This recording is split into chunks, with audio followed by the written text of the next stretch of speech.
Então, queridos, olha só, antes de ler, deixa eu falar o tema para vocês dessa palavra. Diga assim: autoaconselhamento. Para viver a fidelidade e a consistência em Cristo. Diga novamente: autoaconselhamento para viver a fidelidade e a consistência em Cristo Jesus. Então nós vamos falar um pouquinho sobre isso, amém? Então vamos ler aqui, segunda carta de Pedro, capítulo 1, verso 5. Por isso mesmo vós, reunindo toda a vossa diligência, associai com a vossa fé a virtude, com a virtude o conhecimento, com o conhecimento o domínio próprio, com o domínio próprio a perseverança, com a perseverança a piedade, com a piedade a fraternidade, com a fraternidade o amor. Porque estas coisas existindo em vós e em vós aumentando, fazem com que não sejais nem inativos, nem infrutuosos no pleno conhecimento de nosso Senhor Jesus Cristo. Pois aquele a quem estas coisas não estão presentes é cego e vendo só o que está perto, esquecido da purificação dos seus pecados de outrora. Por isso, irmãos, procurai com diligência cada vez maior confirmar a vossa vocação e eleição, porquanto, procedendo assim, não tropeçais em tempo algum. Pois desta maneira é que vos será amplamente suprida a entrada no reino eterno de nosso Senhor e Salvador Jesus Cristo. Amém? E continuando aí, para finalizar, agora no capítulo 3, no mesmo livro de Pedro, você vai aí para o capítulo 3 e vamos ler somente o versículo 18, amém? Que diz assim: antes crescei na graça e no conhecimento de nosso Senhor e Salvador Jesus Cristo. A Ele seja a glória, tanto agora como no dia eterno. Louvado seja o nome do Senhor. Amém? Vamos de pé mesmo, vamos orar juntos. Aí você pode sentar, glorificando o nome do Senhor. Pai, em nome de Jesus, apresentamos a Tua palavra. Senhor, reconhecemos nessa noite as nossas limitações. Reconhecemos nessa noite as nossas dificuldades. Senhor, reconhecemos, Senhor, que todo poder está em Ti. Que se o Senhor não falar aos nossos corações, nada vai acontecer, Pai. Continuaremos sendo pessoas naturais. Mas se o Senhor falar o nosso coração através da Tua palavra, seremos, Senhor, transformados, mudados, moldados por Ti, a imagem daquele que é o varão perfeito. Por isso, nessa noite, Pai, muda, Pai, o nosso coração, muda os nossos pensamentos, muda, Senhor, e nos faz ser igual ao Senhor, semelhante a Ti, Senhor, em virtude, em graça. Meu Deus, que tudo que venhamos fazer seja por louvor do Teu nome. Pai, lança por terra nessa noite todo impedimento, meu Senhor. Lança por terra, Senhor, nessa noite todo embaraço, Senhor. Meu Deus, em nome de Jesus, que o Teu nome nessa noite venha ser, meu Deus, glorificado. Meu Deus, lança por terra os espíritos malignos. Meu Deus, em nome de Jesus, acampa os Teus anjos de guerra, Pai, nessa noite, nesse lugar, Pai, e nos guarda. Que a Tua palavra venha de encontro, Senhor, às nossas necessidades. Fala aquilo, Pai, que nós precisamos de fato ouvir. Pai, que eu possa diminuir nessa noite, que o Senhor cresça. Que toda a glória, meu Pai, seja a Ti. Meu Deus, é o que nós Te pedimos. Nos perdoa, Pai, porque muitas vezes, Senhor, não Te buscamos com intensidade, não Te buscamos, meu Deus, com todo o nosso coração. Nos perdoa, meu Pai, pelo nosso coração enganoso. Tem misericórdia de nós, Pai. Nos conduz, meu Pai, nessa hora. É o que nós Te pedimos, Te louvamos e Te agradecemos. Em nome de Jesus, se a igreja crê, diga amém e aplauda o Senhor com alegria, para a honra e para a glória do nome de Jesus. Amém, queridos? Podeis sentar em nome de Jesus. Então, aconselhamento para viver a fidelidade e a consistência em Cristo. Então, quando eu falo de autoaconselhamento ou autoconfrontação é uma disciplina da teologia e também do estudo bíblico que nos ensina nós aprendermos a pregar a palavra de Deus para nós mesmos. Nós somos muito fáceis de pregar a palavra para os outros, mas temos dificuldade de pregar a palavra de Deus para nós mesmos. É claro que não vamos deixar de falar da palavra de Deus para outras pessoas, mas a primeira pessoa no qual nós devemos pregar todos os dias somos nós mesmos. Quando nós aprendemos a pregar a palavra para nós mesmos, nós vamos aprender a viver um novo tempo espiritual com Deus. Porque não vai precisar alguém chegar com você e dizer, olha, você está errado nisso, você errou nisso, olha, você está fraquejando na fé, olha só, você é um pouco ignorante, olha, você ainda age com um pouco de estupidez. Você mesmo se julga. E você fala, nossa, eu errei de novo. Poxa vida, eu não posso ser dessa maneira, porque a palavra de Deus está me dizendo assim, eu não posso ser um marido que a palavra de Deus não quer que eu seja, eu tenho que ser um marido que a palavra de Deus quer que eu seja. Igualmente a esposa olhar para si mesma e dizer, eu preciso ser essa mulher virtuosa de Provérbios 31. Quem está entendendo? Diga amém. Então, quando nós falamos de aconselhamento, autoconfrontação, nós estamos falando de pregarmos a palavra de Deus para nós mesmos. Nós gostamos muito de pregar para os outros, mas não pregamos para nós mesmos. Então isso é muito importante nós entendermos. Por quê? Porque quando nós temos o entendimento dessa disciplina, nós vamos começar a perceber que nós precisamos criar fidelidade e consistência. Diga, fidelidade e consistência. Irmãos, a coisa mais vergonhosa, irmão, não julgando ninguém, pelo amor de Deus, mas eu fico muito triste. Teve aquela mulher hoje que foi condenada, né? Que pregava, irmãos, em todo lugar, que ministrava a palavra de Deus, que fazia um trabalho social muito bonito, pegava crianças de rua, criava em casa, mas, irmãos, arquitetou um plano e matou o próprio marido, que era pastor. E aí, irmãos, que vergonha para o evangelho. Então, isso que Halila, que Deus nos livre que aconteça alguma coisa dessa conosco, mas o nosso testemunho, irmãos, tem que andar em consonância com aquilo que a gente prega e que a gente defende.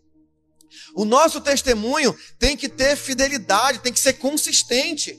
A gente não pode um domingo, irmãos, estar brigando e no outro domingo, aparentemente, estar orando, estar ali querendo colocar uma capa daquilo que não somos. Então, temos que viver, tenho que viver uma vida de fidelidade e consistência. O nosso testemunho tem que ser consistente. Eu não posso um dia estar numa firmeza buscando a Deus e no outro eu estou fazendo tudo errado. Porque falta em nós o autoaconselhamento. Eu tenho que me confrontar. Eu tenho que, como diz o apóstolo Paulo, eu esmurro a minha carne, mas não cedo às vontades dela. Os olhos, que são as janelas, irmão, janelas da nossa alma. Irmão, você vê redes sociais, está lá cheio, irmão, de coisas absurdas, irmãos. Ele já está assim, o negócio já está assim escancarado, né? O negócio já está assim absurdamente. Então, quando nós aprendemos a nos autoconfrontar ou nos aconselharmos, nós vamos ser pessoas melhores.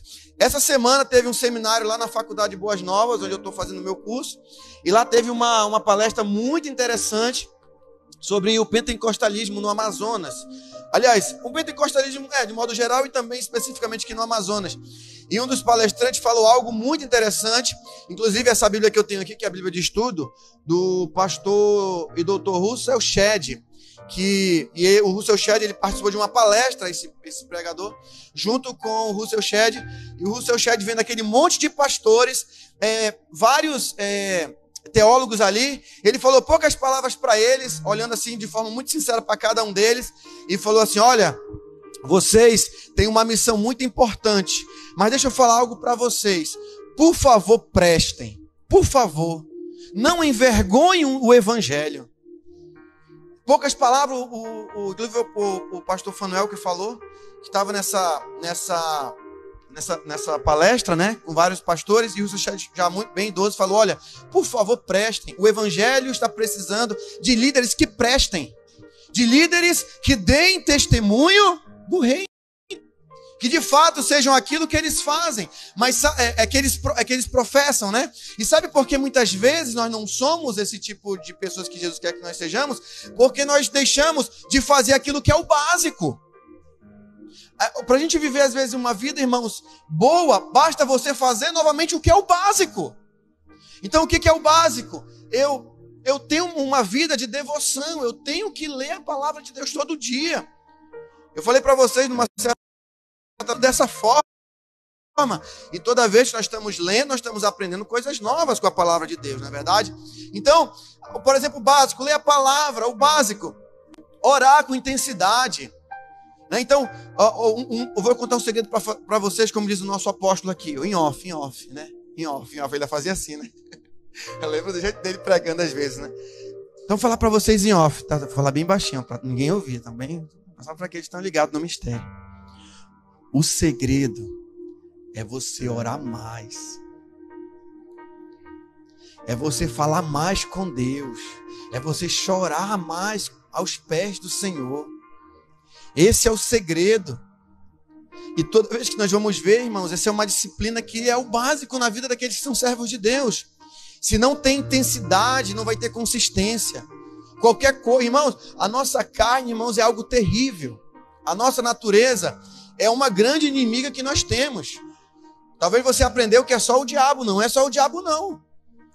A carne, irmãos, é tão poderosa quanto o diabo. Irmãos, estou lhe dizendo, se você não vigiar, você se estressa, você briga, você dá a voadeira do Van Damme, você quer passar com o carro por cima do...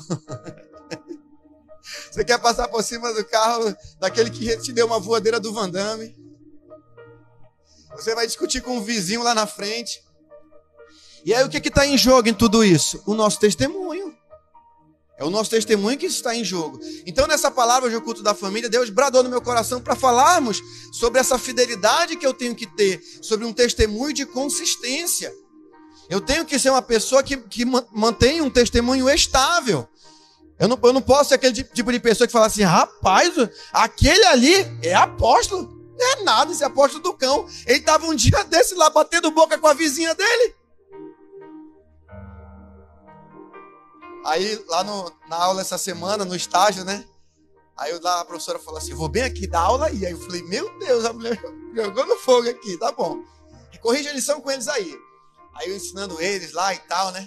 Bem intenso assim com eles. Aí o professor, o menino tem uma pergunta aqui. Fala aí, não é tu que tem a pergunta? Pastor, o senhor é bispo, é? Na sala de aula, eu olhei assim.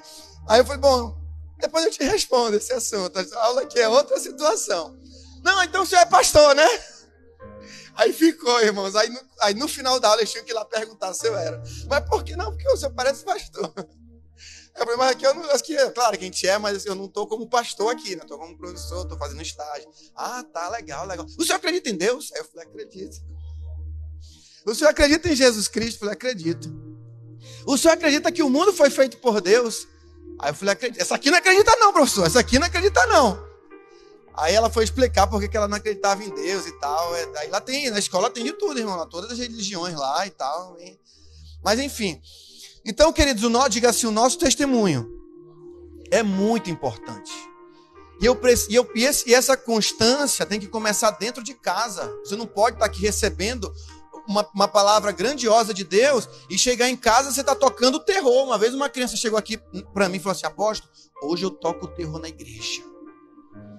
Aí eu falei, tá amarrado em nome de Jesus, menino. Queria tocar o terror na igreja. Não sei o que ele quis dizer, mas tudo bem. Então, assim, eu lembro logo assim, irmãos, no começo da obra, que às vezes a gente recebia aqui uma palavra tremenda e chegava em casa, eu e a bispa, a gente se desentendia por alguma coisa. Aí eu falei, não, você está errado, não pode. E a gente começou a trabalhar isso na nossa vida porque não podia. A gente está recebendo a palavra e chegar em casa e se desentender por qualquer coisa, né? Então, irmãos, eu vigio muito, irmãos, porque a nossa carne, ela é terrível. A Bíblia fala que existe uma natureza que nos leva para fazer as coisas, né, contrárias à palavra do Senhor. Então, o apóstolo Pedro vai nos dizer aqui, no versículo 5, que ele fala, por isso mesmo vós, no versículo 5 do capítulo 1 da segunda carta, por isso mesmo vós, reunindo toda a diligência, associai com a vossa fé a virtude. Eu tenho que me autoaconselhar, eu tenho que me autoconfrontar com a palavra de Deus para que eu possa mudar. E só muda quem conhece a palavra. Só vai mudar quem conhece a palavra. Irmãos, eu estou preparando uma palavra de libertação lá para ministrar no Qualicamp, que é baseada em três etapas da cura, que é a restauração, a restituição e a consolidação. Vai ser tudo bem diferente daquilo que a gente tem ministrado sobre cura interior. Vai ter a cura interior, mas focado dentro dessa perspectiva.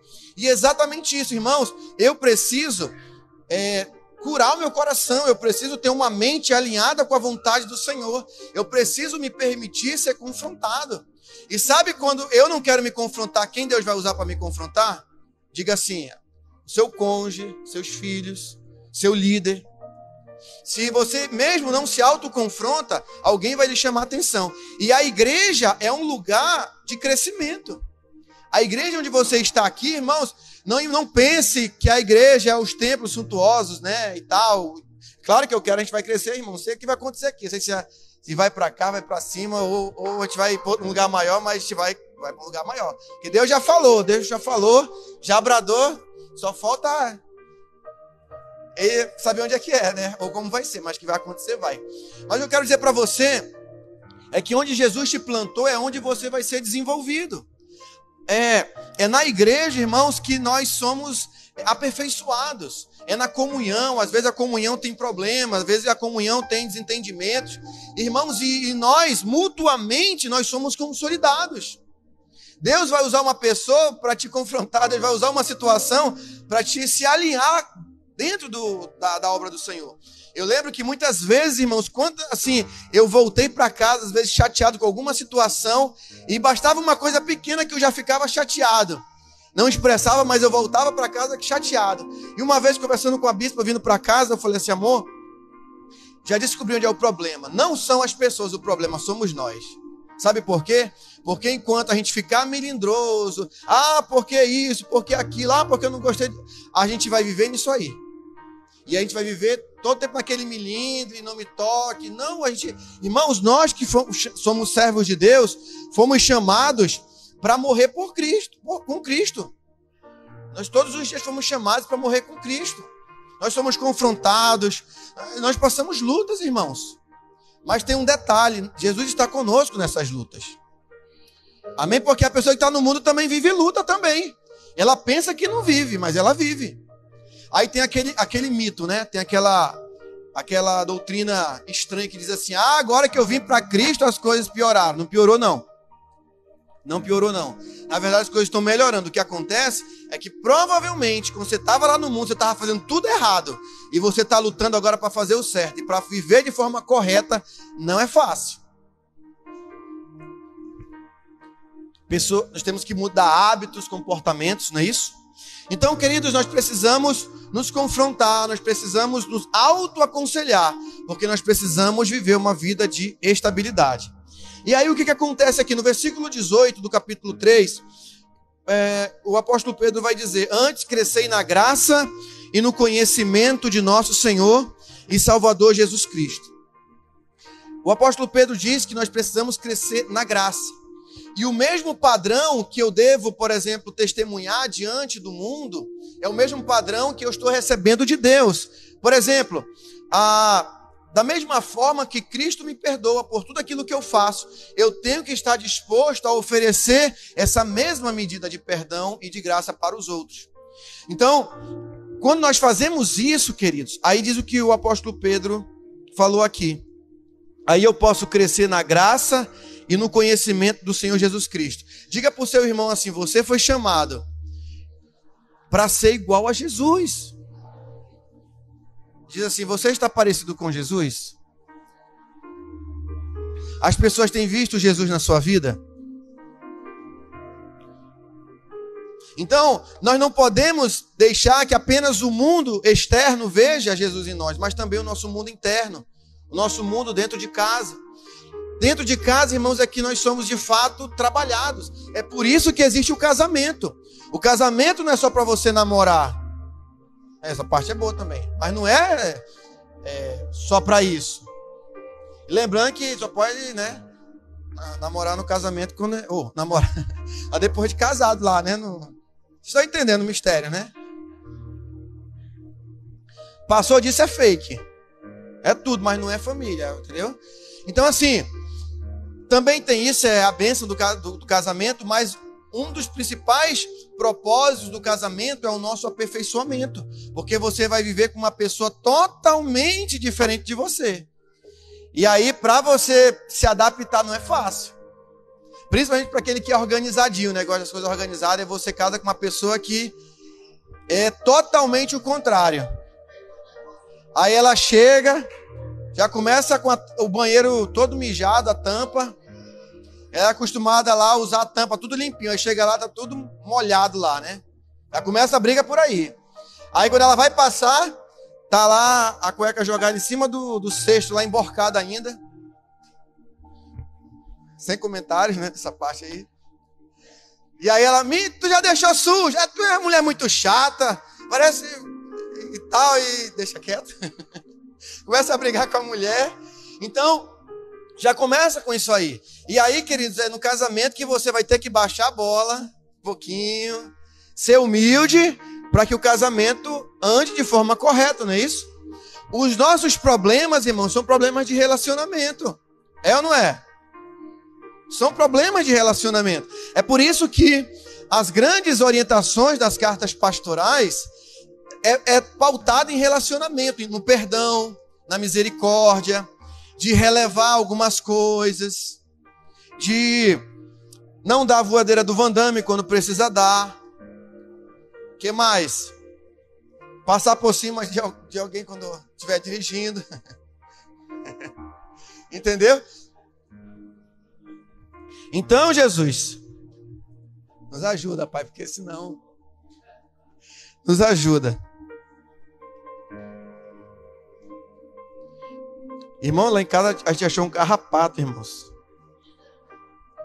Nunca vi um carrapato daquele jeito, olha. Ele vinha andando assim, correndo mesmo. Ele subiu a cadeira, irmãos, e foi pro pano de prato. Ou ele voou, ou ele pulou, ou ele correu muito, só que ele tava no pano de prato. Aí joguei ele fora, falei, de onde tá vindo? Aí a gente passou de ter um vizinho do lado assim, né? Tem uns cachorros lá e ele meio que não limpa muito. Eu falei, rapaz, será que esse carrapato atravessou o muro e foi parar lá em casa? Não é possível, porque foi com medo de deitar no chão, né? A pessoa pode com um carrapato aqui, pode um carrapato na sua cabeça. Esse é um negócio meio estranho, né? Então, queridos, deixa eu dizer algo para você. O casamento também é um local, né? Uma união que faz com que nós possamos nos desenvolver. Agora tem aquela questão, né? Não case num julgo desigual, principalmente se você é crente. Ai, apóstolo, eu vou casar com fulano. Ele é crente? Não, mas eu vou converter ele, apóstolo. Pode deixar. Minha filha, então, deixa ele se converter primeiro, minha filha. Tá mais fácil ele te converter pro outro lado. Porque, tá bom, aí quer casar, beleza, mas aí você vai arcar com a luta, né? O varão, apóstolo, eu vou casar com a cheirosa lá não sei das quantas. Falei, rapaz, onde é essa cheirosa, irmão? Ah, apóstolo, você vai ver. Aí ela vem a irmã, você bate o olho, ela fala, não vai dar certo esse negócio. Não, apóstolo, mas eu tô orando. Falei, deixa ela se converter, rapaz, leva pro Qualicamp. Não, apóstolo, não precisa de Qualicamp não, ela vai se converter. Aí casa, aí, apóstolo, o senhor estava certo, olha, não era de Deus não. Falei, pois é, mas agora você vai ficar até a volta de Jesus com ela, até que a morte o separe. Você vai se matricular na escola do caráter, até você agora ser a imagem e semelhança de Cristo, e vai ser Jesus para ela, porque, né, ter esperado, né, mas... Então, queridos, deixa eu dizer para você, nós precisamos nos autoconfrontar, nos autoaconselhar. E esse é o segredo, porque muitas vezes, ou o detalhe importante que falta em nossa vida para não vivermos os sonhos de Deus, os propósitos de Deus. Você precisa se avaliar todos os dias pela palavra de Deus e deixar que essa palavra ela produza os devidos frutos. E para concluir essa palavra, por que nós falamos sobre isso? Por que eu tenho que me autoaconselhar e autoconfrontar? Porque você foi chamado para ser luz no meio deste mundo. O único povo que pode ser luz em meio às trevas somos nós. Porque nós temos uma luz maior que está sobre cada um de nós, que é a luz do Senhor. Ele fala: resplandeça a vossa luz diante dos homens, para que possam ver as suas boas obras e glorifiquem vosso Pai que está nos céus. Então, antes crescei na graça e no conhecimento do Senhor e Salvador Jesus, a Ele seja a glória tanto agora como no dia eterno. Que possamos, queridos, nesse tempo, parecermos com o Senhor, falarmos mais com Ele, sermos realmente a nossa família, ser um reflexo do reino dos céus. Que o mundo possa ver em nós um testemunho verdadeiro. Que possamos ter um testemunho mais consistente daquilo que nós pregamos. Que nós possamos viver na verdade. Porque um dos grandes segredos da batalha espiritual é viver na verdade. Não é lutar com o demônio. Você não foi chamado para lutar com o demônio. Você foi chamado para andar na verdade. É a verdade que expulsa o demônio. Não é entrevistando o demônio. Claro que a gente pergunta ali, mas a gente não foi chamado para... eu vou ser agora o Blade, o caçador de demônios. Não é isso, não. Nós fomos chamados para andar, diga, na verdade. E na fidelidade. O diabo só respeita quem anda na verdade. O diabo não respeita quem anda em meias verdades. A sua vida tem que ser se ensina ou não. Não dá para ficar um pé na igreja, outro pé no mundo. Não dá para ficar dessa forma. O nosso testemunho precisa ser realmente forte, firme. Que as pessoas olhem e digam: ali é um homem de Deus mesmo. Ali é uma mulher de Deus. E aí, queridos, nós somos bem-aventurados porque Ele deixou essa promessa. Bem-aventurados os mansos, porque eles herdarão a terra. Essa palavra herdar é um hebraísmo que significa que você vai receber as bênçãos do Senhor. No primeiro momento, parece que você está sendo injustiçado. Mas depois, irmãos, vem as bem-aventuranças. Vem ou não vem? Bem-aventurados os mansos, porque eles herdarão a terra. Bem-aventurados os humildes, porque deles é o reino dos céus. Não é isso que diz a palavra? Irmãos, isso deve queimar no nosso coração, isso deve nos motivar de uma tal forma que nós vamos trazer o reino para onde nós passarmos. E que tal hoje começar isso dentro do seu coração e dentro da sua casa hoje? Você precisa lutar por isso. Volte a fazer o básico. Volte a fazer aquilo que você deixou de fazer. Não tem uma regra diferente, não. É o básico todo dia. Você já viu a caneta Bic? Há quantos anos é aquele modelo, irmãos, de caneta Bic? Todo mundo usa até hoje. O simples. Precisa fazer o básico, simples. Só que a gente deixa de fazer o básico. A gente acha que vai ter um novo padrão. Ah, não, agora é o novo padrão, é isso. Não, volte a fazer o básico. O básico não mudou e o básico dá certo. O que é básico vem de base. O que é básico é a base para nos sustentar. E aí, querido, você vai viver um novo tempo na presença do Senhor. Todo mundo verá que você é chamado pelo nome do Senhor. Amém? Como diz o pastor Russell Shedd, né? Que possamos prestar. Que possamos realmente ser pessoas que transmitem, né, o reino dos céus. A pastora Terezinha contou aqui sábado, irmãos, um testemunho que a gente ficou impactado, né? Uma irmã que já esteve aqui conosco na congregação, que ela está numa casa de recuperação. A pastora ajudou bastante, foi buscá-la, né, com os familiares e levou ela para essa casa de recuperação. E mesmo sabendo que muitas vezes também foi humilhada, foi desconsiderada por essa pessoa, e o testemunho que ela deu, às vezes nos humilha no sentido assim, como nós muitas vezes somos distantes, não queremos pagar um preço, né, pelas vidas. E ela tão ocupada, irmãos, a pastora Terezinha, ela não para, irmãos. Às vezes o mocotó dela fica assim grosso, inchado, irmãos, que ela não para. É em pé, fazendo as coisas, mas ela está ali, irmãos, pagando preço por vidas. E com certeza essa vida vai estar lá no Qualicamp. Inclusive as outras internas lá vão estar no Qualicamp também. Né? Ele quer levar pelo menos 5, né, pastora Dali, junto com essa irmã. E quinta-feira nós vamos marcar para ir lá também visitar. Então, irmãos, possamos pagar um preço pelas vidas também. Amém? O mundo está carente. E eu preciso fazer mais. Nós precisamos fazer mais uns pelos outros. Amém? Vamos orar então nesse momento. Vamos nos pôr de pé nessa hora. Quem recebe essa palavra? Em nome de Jesus.